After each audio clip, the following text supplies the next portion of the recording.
আসসালামু আলাইকুম গাইস, চলে আসলাম চালের বস্তা নিয়ে। আজকে চালের বস্তা এনেছি 50 কেজি। তো এটা আমার মেয়ে ঢালতেছে।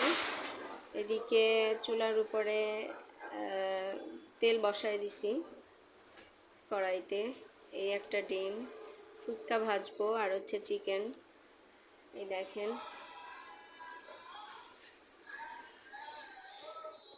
আজকে খাওয়াটা অনেক মজা হবে।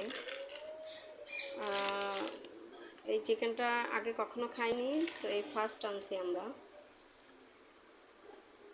এখন এটাকে এই যে চুলার পরে দিয়ে দিব।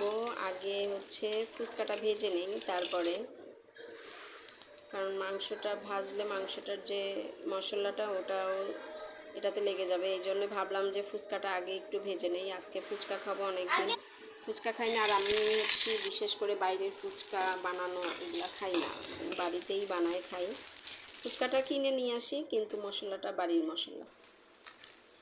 এই যে দেখেন, এখানে একটু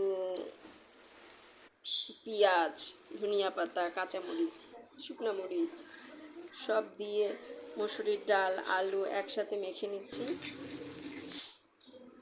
আর এদিকে আমার চিকেনটাও ভাজা প্রায় শেষ হয়ে আসছে। দেখেন, ওয়াও, জাস্ট ওয়াও, কত সুন্দর লাগতেছে।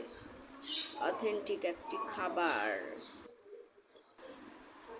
এদিকে ফুচকাও ভাজা হয়ে গেছে।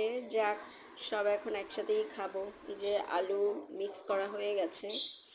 দেখে এখন আমরা পরিবেশন করবো। দেখেন ফুচকাটা এই যে সেই। তার ভিতরে একটা কথা আছে, আমি একটা দই নিয়ে আসছি। আমি হচ্ছে দই ফুচকা খাবো। আমার এগুলো বানানো শেষ। এখন এটার মধ্যে আমি দই দিয়ে ফুচকা দিয়ে খেয়ে নিব। এই যে টক, আমি টক খাই না, কিন্তু দই ফুচকা খাই। টাটা।